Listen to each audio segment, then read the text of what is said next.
What's up, y'all? Welcome back to AEW. I'm your host, A Full Spaghetti Dinner. Welcome back to the Big Fish podcast. Looking a bit different right now. But for the 11th episode, I wanted to change the look, rebrand it just a little bit, make it look nice and pretty. When we beat the Gronkowskis in sub count, hell yeah. Speaking of nice and pretty, I needed an equally important and stylish guest for this new important stylish era of the podcast. I have here with me today a man who enjoys the finer things. He's a time traveler that hopped in his machine with his cocktail and created a banging YouTube channel. Ladies and gentlemen, put your extremities together for the Frank Sinatra of Vinyl Rewind. What is up, dude? Oh, thank you. That's quite an honor. Sinatra's thank you. He's a big influence on me. I was gonna say your character that you go with is quite Sinatra-esque. Yeah, I mean, it was definitely more of a character in the beginning, but now it's just me dressed up, really. But yeah.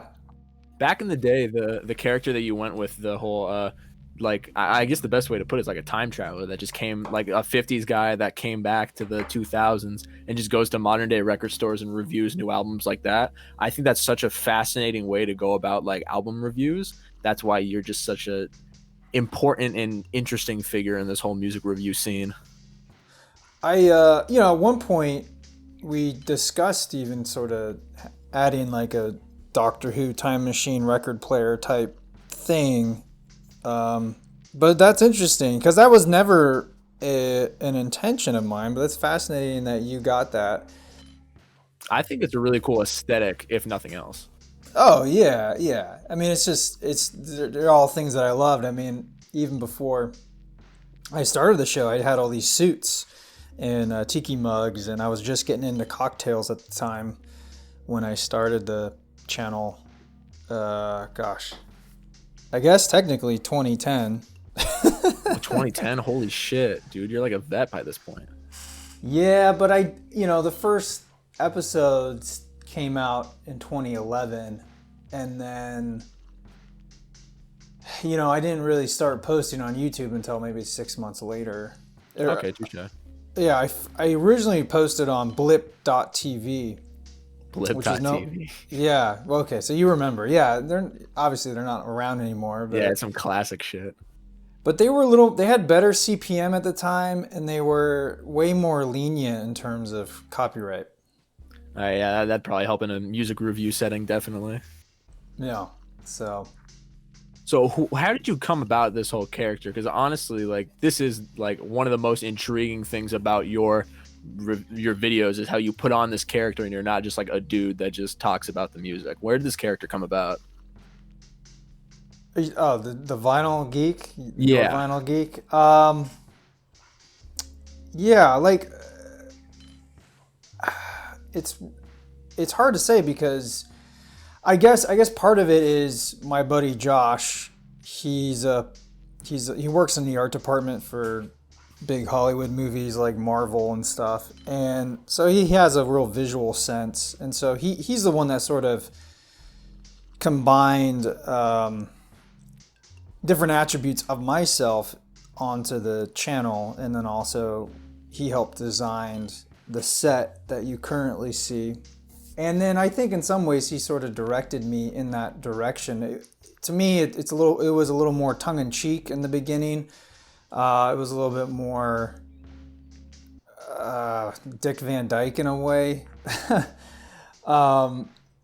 But yeah, nowadays, I guess the main difference is how I deliver what I'm talking about, and I try to be as genuine as possible without getting too into hyperbole, or I try to relate things, I guess, because I'm not a very strong musician, so I don't have a very good vocabulary when it comes to what's technically going on. I just know how I feel, and I try to express that in words. Yeah, it's a very common man approach. That's a good way to hook, line, and sinker people into the videos, as a way to just say, hey, I'm listening to this as you're listening to this, and this is how I feel. I think that's a great way of going about things, honestly. And I try to tell a story too. Yes. That's the other thing.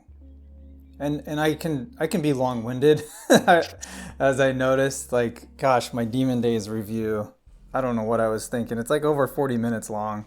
That's one of your most popular videos, though. Well, but to who? The growth Technically. community, bro. Oh, really? Okay. See, I Oh don't yeah, know. definitely. I mean, I appreciate that. I feel like I think I overdid it on that one. Because if you contrast it, I mean, granted, it's two LPs. You know, it's a long record. But if you contrast that to my latest review, I really tried to get it under 15 minutes. Under 20 minutes was the goal. So I was right in between there. And I think sometimes I can be long-winded. But yeah, sometimes there's just so much I want to say about a particular subject too. I think you underestimate how much people want to actually hear what you have to say. Because again, long videos. If it's someone talking about something that I can tell actually like gives a fuck about it, then I'm more than happy to listen to longer videos. Well, it's good. Yeah, I guess part of it is I'm also trying to grow the channel, and like someone who hasn't ever seen a video of mine, they're probably not going to click on a 46-minute video first time around. So, I mean, I guess that's part of it. It's wearing multiple hats. I'm sure you're aware of. It's not, making the video. Yeah, that's part of it, but it really starts at the very beginning. Like, you have to do research to see if it's even, well, at least for me, if it's worth putting in the time. And then ultimately, even before I start writing, I think about how am I going to title this video? Because that's huge. Because you can make a great video, but it's all about that click-through rate. The clickbait. Well, yeah. I mean, you tried to intrigue. Gets like a negative connotation, but like if you just eliminate all previous meaning, it just means getting someone to want to click on a video. Yeah, you want to pique their interest, the viewer's interest. Exactly. And you also want to deliver. You don't want to do the bait. Well, I guess where it gets a bad name is the bait and switch. Yes, that's where exactly clickbait comes from. So no, I mean like, and that's it's the whole reason instead of titling it "The History of Daft Punk," I titled it "Why Does Daft Punk Wear Helmets?" And then I go into the history. You know what I mean? So absolutely. It's little things like that, and then ultimately, when you're done editing, then there's a whole other process of keywords and tagging and thumbnail. It's a whole thing, man. The YouTube meta process of trying to figure out the best way to just get hooked a little bit by that algorithm. They could have like teach college level classes on that shit. Well, I mean, I'm sure. I shouldn't assume, but did you see what is it called? The social dilemma. Yeah, did you watch that? I haven't watched it, but I know everyone and their mother has been telling me to. Well, it's fascinating because when you do take these classes or you talk with gurus, as I call them, YouTube gurus, one thing they kind of impart is like there's a certain aspect to that algorithm that they don't actually know. They're just kind of guessing. And when you watch that documentary, this is just one aspect of it, is that a lot of these creators that make these AI algorithms, it's machine learning. So eventually at a certain point, they don't even know how it's doing it. Yeah. Because it's compounding on itself. And it's just like, it was an interesting watch, man. Because I hate Facebook, but I'm also trying to attach onto that wave and ride it. Yeah, you have a pretty big Facebook following from doing like looking at your profiles and stuff like that. You're pretty prominent on Facebook. I had no idea. I park a page up there because some people get in touch with me through that, like through Facebook. Yeah. Funny enough, I get a lot of, "Hey, is this a real Beatles Butcher cover?" requests. Like a lot of people message me through Facebook, and I'm like, "Can you send me higher res photos?" And then this one dude legitimately, I think, had a sealed stereo Butcher cover, or no, I think it was a mono Butcher cover, sealed, and I was like, I think they were near the Chicago area, so I recommended that you go to this one record shop. Oh shit! I forget the name right now, but I think it's Reckless or something. It's one of the bigger or the more well-known shops in Chicago. The major Chicago stores, yeah. Yeah, and I hope that figured it out, because that could have been, an $80,000 record, or Like, I it have a could lot be. of fucking money. Yeah, but it was just so clean, and it's hard to tell if you don't have it in person. You know what I mean? Yeah, that is true. It's hard to, especially with like what's the show? Not Pawn. Is it Pawn Stars where they're like checking the value of stuff like that? Probably. I've actually never seen that show. I've seen like bits and pieces of it, but yeah, the whole thing is that when they get like calls on the phone, they're like, yeah, we can't say anything about it unless we could see it in person or anything like that. Yeah, the value of stuff is fascinating to me too. I mean, I have a Discogs account. I like looking at what stuff is worth and how things go up in value, but that's not the sole reason I collect, really. But it is a fun aspect. Oh yeah, definitely. The checking prices and shit. Yeah, I don't think record collecting is a very good long-term investment. I think you should do it because you love it. Exactly, yeah. I think there's better investments out there. Do you collect anything else, or is it just vinyl records? I try not to. I try to collect things that have more than just sit on the shelf purpose. Like I call them tchotchkes. I don't like to collect that, but if I like to collect tiki mugs and glassware because I use that. Okay. I don't tend to like things tend to own things that are too expensive that I don't want to use them. I think that's kind of annoying. But yeah, mostly that, and I got a lot of ties and suits, and I'm looking around my office. What else? Yeah, it's really, really records. I mean, when I was little, I was into collector cards. Okay. From movies and stuff, and then I got into Star Wars card game for a while.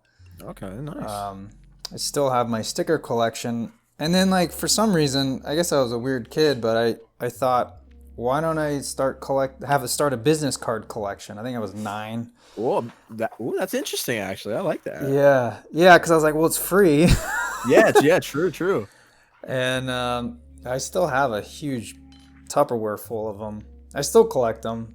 That's kind of cool. You should go through them and see if any small names that gave you the cards years and years ago I know, I know. top level CEOs at Fortune 500 companies.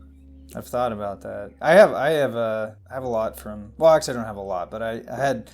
Whenever I'd go anywhere, I'd try to collect as many as I could, and I just remember thinking, in Europe, there are different sizes. It was fascinating. Oh. Do you travel a lot? No, not really. No. How was your trip to Europe? Because I know I can probably count on my left hand how many people I know that have went to another country, let alone Europe. So how was that for you? Oh, well, let's see. It was interesting because when I was junior high, preteen, teenager, I actually went to Europe and England a couple of times. And then I hadn't been back since I was an adult. And so, my friend got married in Italy, so we went there. Oh, and that's then sweet. I went to an island in Greece.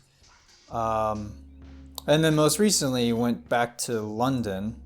And that was really fun because we were staying with friends that lived there, and we didn't want to do all the touristy stuff. And we kind of went to some cool bars and restaurants. Be with people that know the area, yeah. Yeah, so that was cool. I did a little bit of record shopping, but the problem is even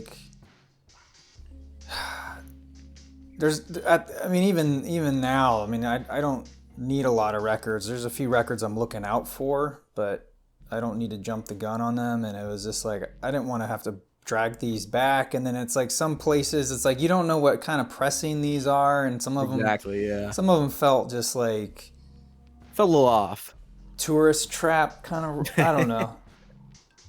The tourist trap vinyls. Yeah, so I did go to one record. What place was that? It's crap. It's the one Damon Albarn goes to all the time. Oh, really? Mr. Gorillas.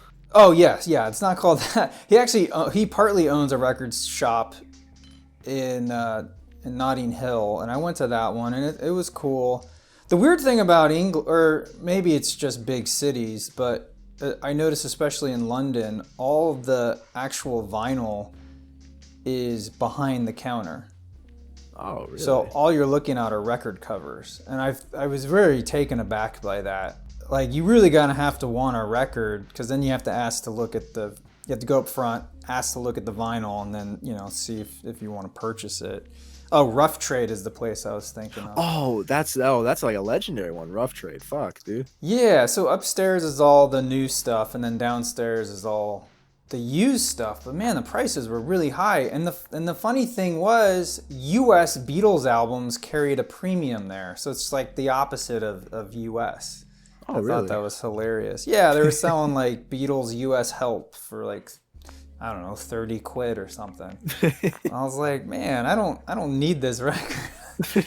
But just, you know, it's just kind of goofy how that works, because, you know, they're just harder to come by. So you seem to travel a lot. You were name dropping a bunch of like crazy places like that. What's your favorite place you've traveled to? Oh gosh.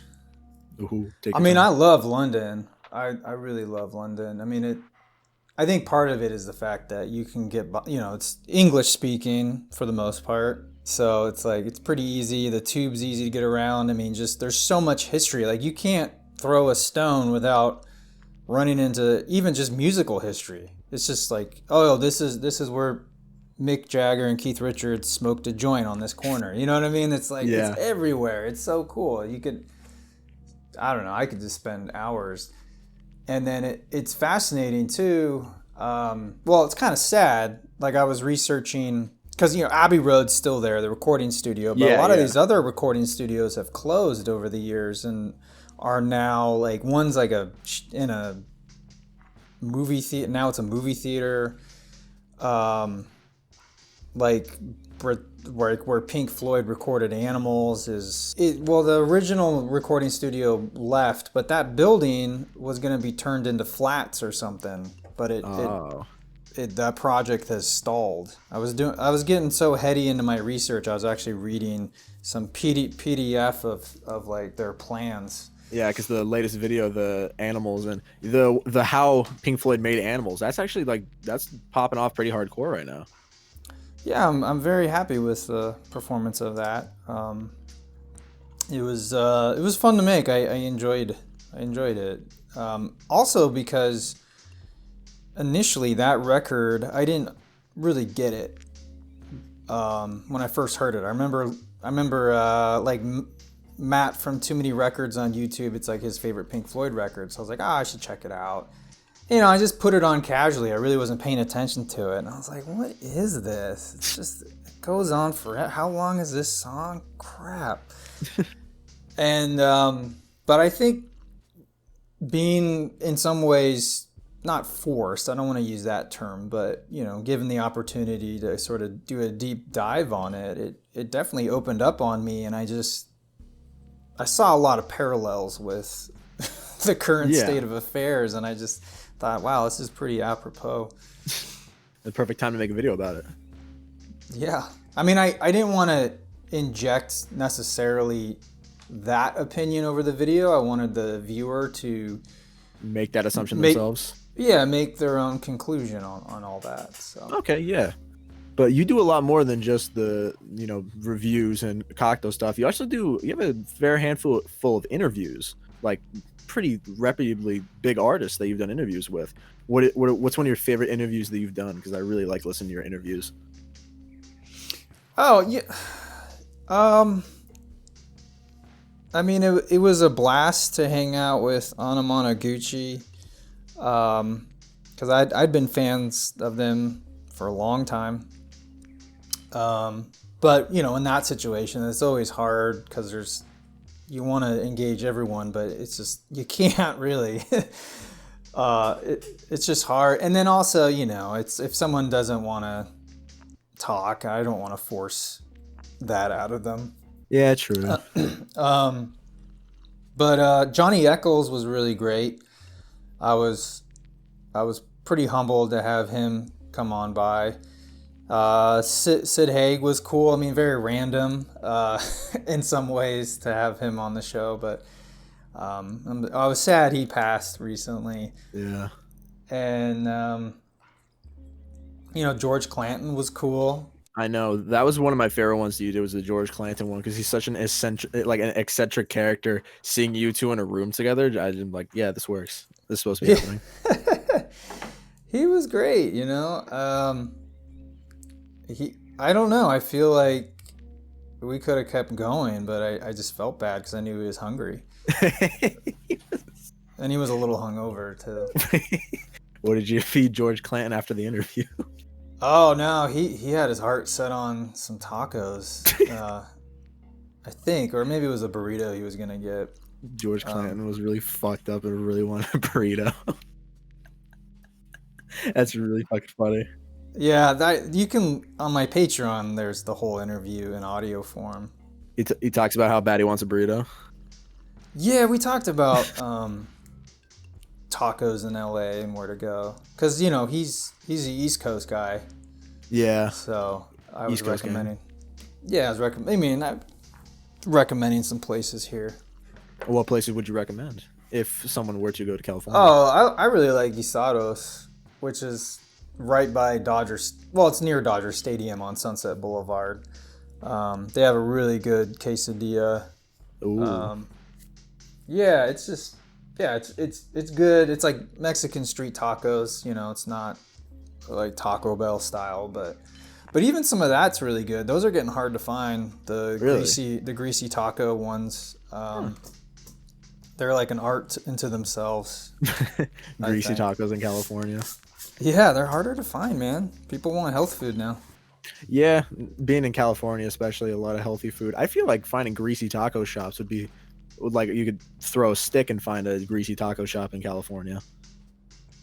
Well, maybe I just haven't looked well enough, but here we have like taquerias. Like they're the one down the street. For me, it's like if you don't speak Spanish, good luck. And which is great. I love it. I mean, they have this amazing torta. I can only get it a couple of times a year, but and then you have Guisados is kind of in between a taqueria and like a more bougie taco shop, and then you have other places. I don't know how to describe them. They're just There's some taco shops around. They're like fresh Mex. But like what Taco Bell came from is just like this sort of bastardization of Mexican cuisine. Of Mexican food, yeah. Yeah. It's like not even recognizable of Mexican food. Like Taco Bell, no. Not even Mexican food. Exactly. It's good, but it's not Mexican food. Yeah. Yeah. In my opinion, especially East Coast, because that's the only fucking thing that we got that tastes good around here is fucking Taco Bell. Oh man, I'm so sorry.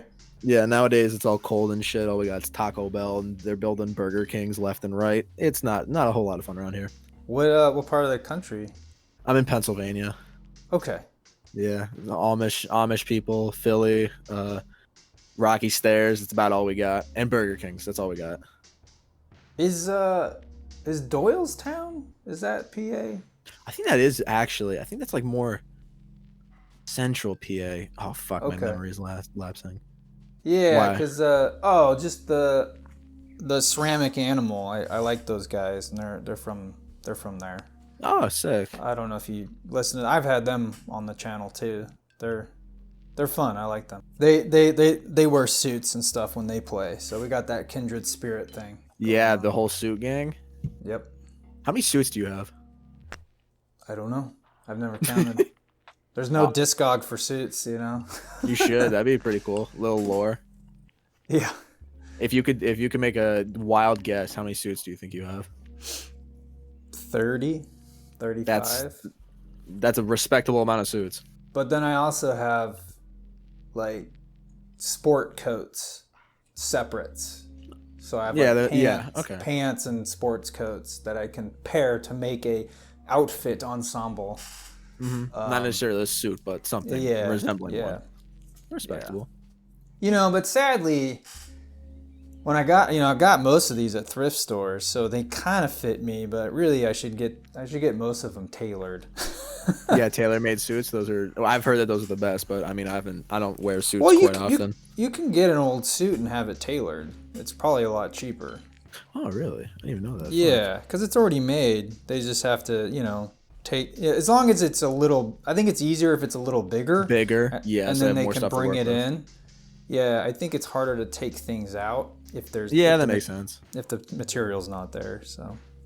I'm learning all this new stuff. I really like it. You can tailor big suits, hard to find greasy taco shops. Yes. I had some questions answered, but as a matter of fact, I have some of my fans have some burning questions that they need to answer from you. So do you think you can help me answer these questions? Yes. I put on my Instagram, I said, Vinyl Rewind's coming on, and everyone immediately slid up in my DMs like, holy fuck. And I was like, hey, it's real. It's real. It's happening. So I got a nice amount of questions here that people want to know about you. Absolutely. Well, bring them on. So Zach Salas 10. God, you guys need better names. What is your favorite Vaporwave vinyl you own? Oh gosh. I mean, I love High Wraith, I guess is how you say it. Cat System Corp. And I love Slide by George Clanton. That's a really great album. I love that. I'm trying to think. What? I mean, those are the ones that pop off in my head right Immediately, now. yeah. It's interesting.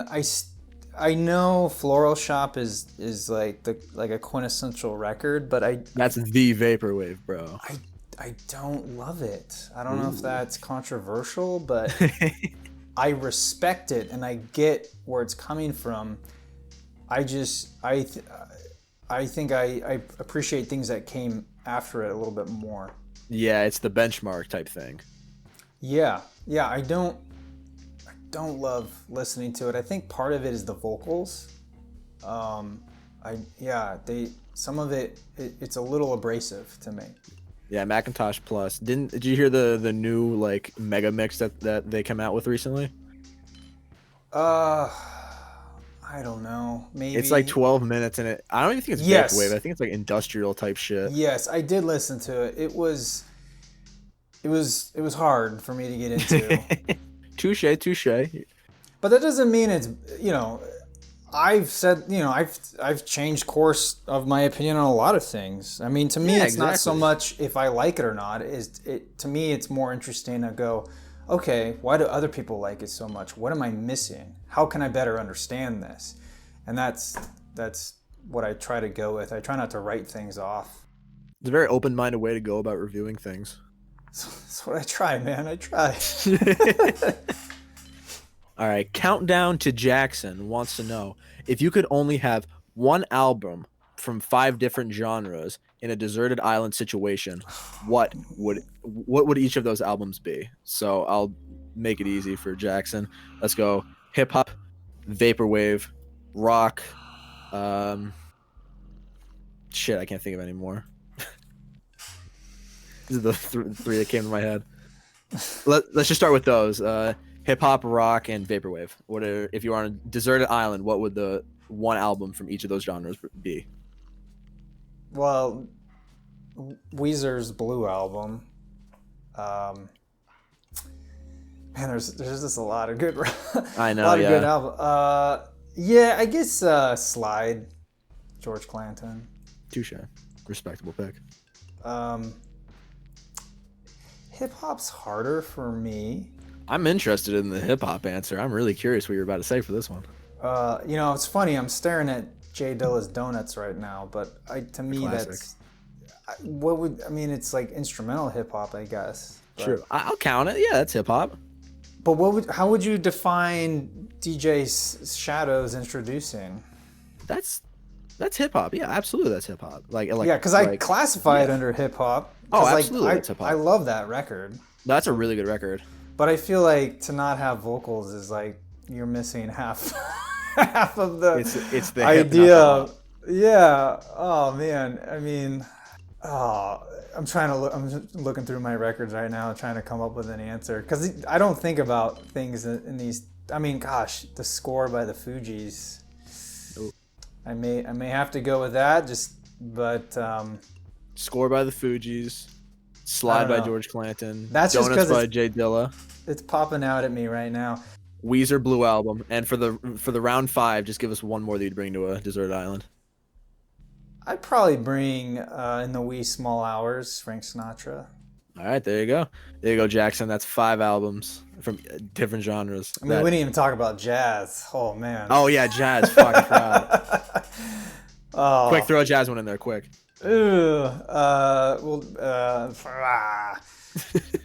Bitches Brew, Miles Davis. There you go. Boom. That's your question answer, Jackson. Yeah. All right. G Nuff. Wow, you guys need better names. I can't read any of these. What are your thoughts on Man Alive by King Cruel? Oh, I was just revisiting that today. Oh, look at that. Yeah, because I'm starting to ramp up, or I guess I should say narrow down my top 10 of 2020. Oh yeah, that's coming up soon. Yeah. But it's on my top 10 for now. Technically, I have 15 records on my top 10, but I'm going to narrow that down. And I have another 11 on my top 10 new to me artists. Yeah, that you found in 2020. Yeah. Like, have you heard of Mild Life? Yo, yeah, I have actually. Holy shit. Yeah, anyway. A lot of the music that you recommend, as a matter of fact, is music that I found, like 2020, I've absolutely fallen in love with. Okay, how about Dinner Party? Have you heard of Dinner Party? I've heard of Dinner Party, yeah. Yeah. You know what's crazy? I mean, I don't know if this is like where you live, but in LA, I noticed, especially in my neighborhood, a lot of the billboards are for albums. It's for music. I fucking wish. Shit, that sounds awesome. So like every Saturday I go to the farmer's market, and as I'm walking back, across the street from Danger Bird Records, there's a billboard that always has an album up there. So I always take a peek. And like, that's how I found out about Dinner Party. I was like, what is this? Sick, actually. So I had my phone and I looked it up and I was like, okay, I'm liking that. Let's put that on the list. That's like low key. That's entirely how I found a lot of the music that I like through your videos. Like strictly based on album cover alone. Like Malibu Cool. Ken, I saw your review and I was like, yeah, this shit looks cool. And I listened to it. I'm like, wow, this is like, I've been listening to it nonstop for the past month. It is fucking excellent. I'm glad. I know. Getting back to the question, I don't have any great descriptors right now for Man Alive, but I am enjoying it. So it good. Stay tuned. It good. Yes, Stay tuned.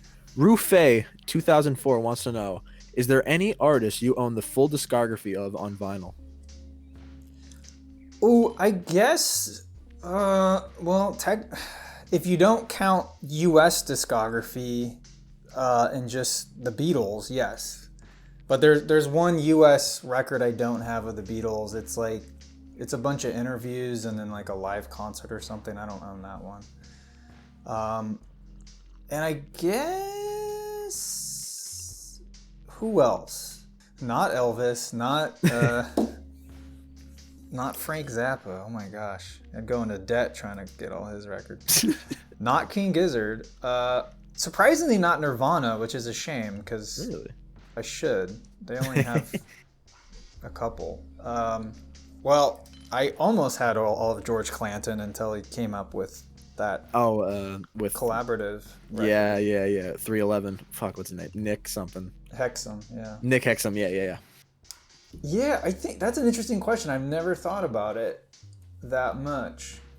Because, like, I don't know if you collect video games, but one thing I notice, like, with video games, you can kind of be done if you want. Yeah. You can collect all of the PS2 games if you wanted to. I mean, it's a lot, but, you know what I mean? Whereas, like, you can kind of collect all of one thing, but then there's all these differences and you can keep going. Like one time I saw it for sale on eBay, this guy's Frank Sinatra record collection, and I was like, wow, it goes so deep. Cause like you can collect all the US or the UK pressings, but then you can get all the variants that happen in different countries, and then you can start collecting all the EPs and all the singles and all this. Yeah, And it's yeah. like it becomes endless. I mean, you kind of have to focus on one band because you can't collect all the records in the world. Yeah, there's way too many. Many. Yeah, that one dude. Oh, I guess Daft Punk. I have all of Daft Punk's. Oh, there you go, Daft Punk. On vinyl, I think. Yeah. I don't technically have a live. I don't have a live 2007 or whatever it was. I guess I don't have all of them. Ooh. I think I have all of Beach House though, and maybe all of Dodo's. Okay. Yeah, I'm getting in the weeds here. I guess all of Tame Impala. Oh, okay. At least of the albums. I don't have a lot of the singles and stuff. I think there are 4 now, right? To my knowledge, yeah. I'm pretty sure, yeah. Okay, yeah. All right, there you go, Tame Impala. Great question. You really got him thinking, Ray. Appreciate it. Yeah. All right, I don't even know how the fuck to pronounce this because it's just a bunch of underscores and then a period and then whatever the fuck this is. They want to know what's the most expensive vinyl that you've bought. Oh, that I bought, not that. Okay, interesting. And we're not talking box sets. We're just talking about single record. Yeah, let's stick with single vinyl record. Honestly, I think it's the Let It Be Naked. I think that's my most recent. Actually, I think I have a way to look this up. What I started doing on Discogs, I started adding like what I paid for stuff because I like to know. Oh. And I include shipping too. Because sometimes it's like, stuff goes up, or it's like in the case of Vinyl Me Please, a lot of their like off, or at least the early records, some of them they go for nothing. Like I got rid of quite a few of those, but I mean I didn't, they were promo copies. Yeah. So, but I mean I just feel bad for people who spent $27 and got Lapsley. It's like, what is this? But I think they've since changed a lot. But yeah, 115. But I did buy that Vanilla Ice, which was kind of up there. I forget how much I paid for that though. Yeah, I bought before he got put on a major label. He Hooked. It was called Hooked on Ultra Records. No, did I really only pay $47? That doesn't make sense. Really, I only paid $47 for that? That's not bad. I did. Oh, I was thinking it was more. I guess because I had it shipped from Belgium. I think that's why. Oh, yeah, that'll do it. Yeah, shipping cost, that'll do it. Yeah, Weezer I paid $102, but that came from Japan. And that was the original UK pressing where you see their feet.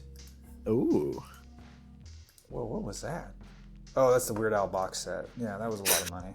Yeah, I think it was just that Let It Be for $115. Not very exciting. I don't like to spend a lot of money on records. It's rather new that I've now spent over $100 on something. Yeah, touche. But now you got a little something in your collection. Be like, oh, I know this one. I spent a little extra on this one.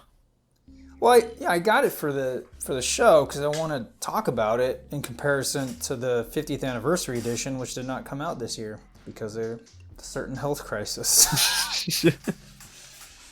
Touche. Good question. I'm not even gonna guess how to pronounce your name, but friend of the show, Nas is Trash, wants to know, when did you start vinyl collecting and what album did you start with? Oh, man.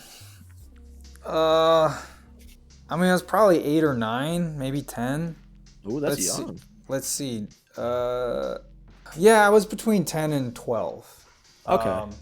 Because I remember I owned Weird Al's Even Worse, and I got it signed at the Alapalooza tour, and that was 94. So, yeah. Okay. I was definitely collecting records before then, but more so because they were cheaper. But it's really lame. I think it was just Leonard Skinner's Platinum and Gold. It's a best of compilation of Leonard Skinner. Hey man, it's not lame to you. If it's the first, then that holds a little special extra place in your heart. Yeah, I don't even own it anymore. That's what's dumb.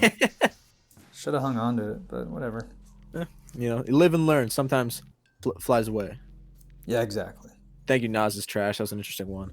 Next, we have Mickey T Reviews. He wants to know, what is the worst condition that you've ever received a vinyl in? Oh, I actually bought. What's it called? Let me look it up real quick.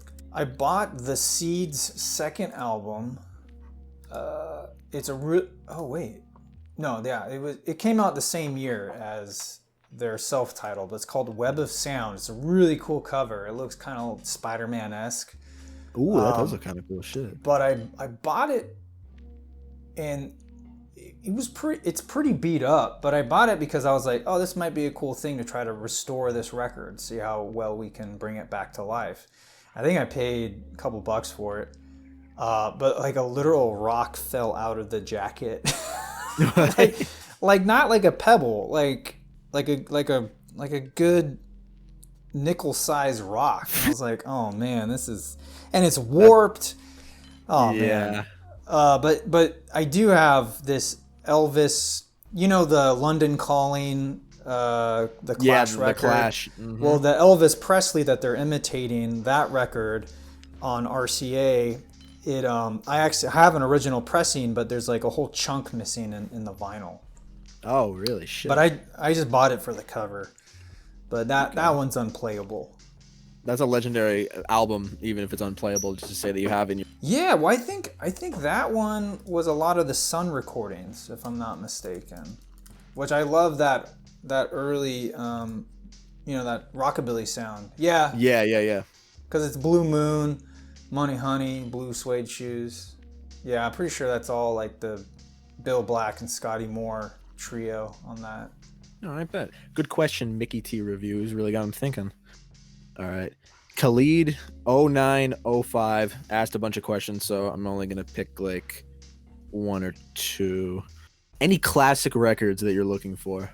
What's the record that's number one on your list of to get? You know what's, not that I really want this, but you know what's insane? You remember She Wants Revenge? Oh, I've heard of them. Hang on, wait, I gotta jog my memory. So they were 2006. I Want to Tear You Apart is one of like the big songs. Oh, yeah. Yeah, I remember this.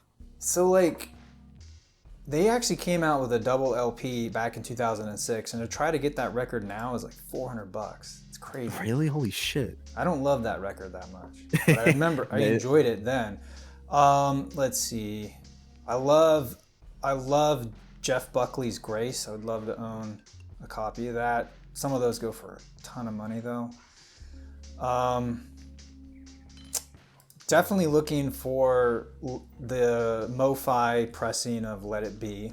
And there's just some Exotica records. Some miscellaneous ones, yeah. Okay.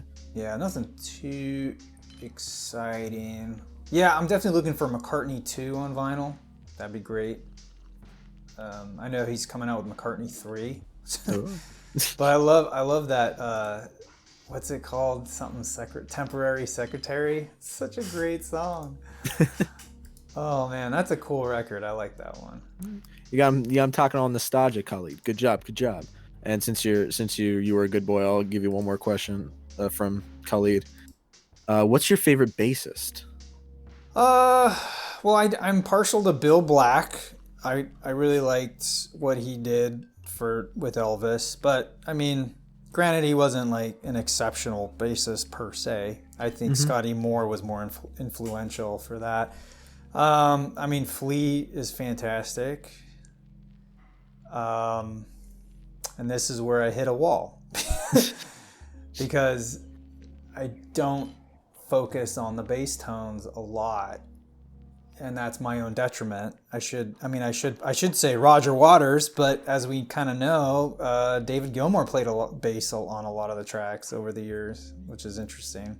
I actually like his bass playing more than Roger Waters. Not that Roger is bad, but I think he was a stronger lyricist and writer. Who are some of your favorites? I know I'm missing like probably phenomenal bassists. I can't rattle them off right now. I think Roger Waters was a really good one, like up there that came to mind immediately with me. But since I'm a very new modern boy, big fan of Thundercat. I really think the way he plays the of course. bass is crazy. Thank you. Yeah, no, he's amazing. Yeah, that guy blows me away. Yeah, his 6-string bass. Every time I see him bust that shit out, I'm always like, that's crazy. Oh yeah. Speaking of wild and 6-string basses, we've come down to the last question, and this one's a big one. I hope you're prepared, Okay. because this one I've been wondering too, and I'm so glad that someone took the words right out of my mouth. Botography 24 wants to know, how do you get your hair so perfect? Oh, it's a challenge, man. Every day. It has a personality of its own, and now with COVID, I haven't had a haircut since February. Shit. And it's getting long. There's a bit of a ponytail in the back, and I'm just like, I don't know how much longer I can keep doing this. What was your routine for hair? Well, I generally use American Crew products. When it's shorter, it's easier to put it in a pompadour. But it all started like back in high school. I had a good friend, and he started getting into rockabilly, and then we started a band together, and I just started doing the pompadour, kind of Elvis curl in the front. And I think years of combing your hair that way, you kind of get to know your cowlicks and all that. Yeah, and how it lays. Yeah. But I find, well, nowadays everything's out the window. I'm trying to relearn how to style my hair, but there was a time when if I took a shower the night before, styled it, and then woke up, that was like the best. But it's hard to then shave for the show. It's easier to take a shower than shave than it is to just shave, because your skin opens up more in a shower. Yeah, with the hot water. Yeah. Yeah, so then I just kind of learned to do it, the day of a shoot. But yeah, you got a routine. Yeah, but it's a little bit of comb, and it's a little bit of hands, and it's a little bit of using the right product. And I use a couple different ones to kind of like, I want one for hold, and then one for a little bit of shine, and then one that's like in between. I like how extensive you are with this answer. I like it. I like it a lot. But Vinyl Rewind, the Vinyl Geek, thank you for doing this. Holy shit, this was a lot of fun. Yeah, thank you. I enjoyed it. Thank you very much. I appreciate you coming on a lot, because I know you're pretty high up there, and I respect that. I respect that you want to come on this little fish, but this is the big fish. We big. Hey man, we all start somewhere, so who knows, man? You could be the big fish in a couple of years. You never know. Hell fucking yeah, man. I like that. So before I let you off the hook, do you have any last words, any last shout outs, anyone you want to name drop? The floor is yours. Just to those of you who have continued to watch my channel, thank you very much. And to the new viewers, welcome. Have fun. Enjoy. That's a very wholesome answer. I like that. I like that a lot.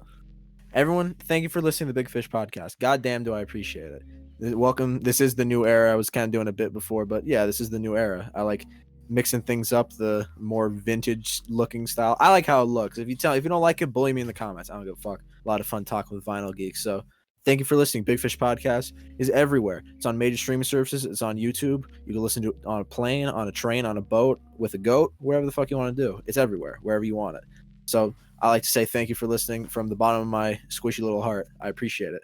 And remember, as long as you watch the Vinyl Rewind reviews and subscribe to the Vinyl Geeks ideology, then you're good to go. So thank you for watching. I appreciate it a lot. Thank you, and have a pleasant day.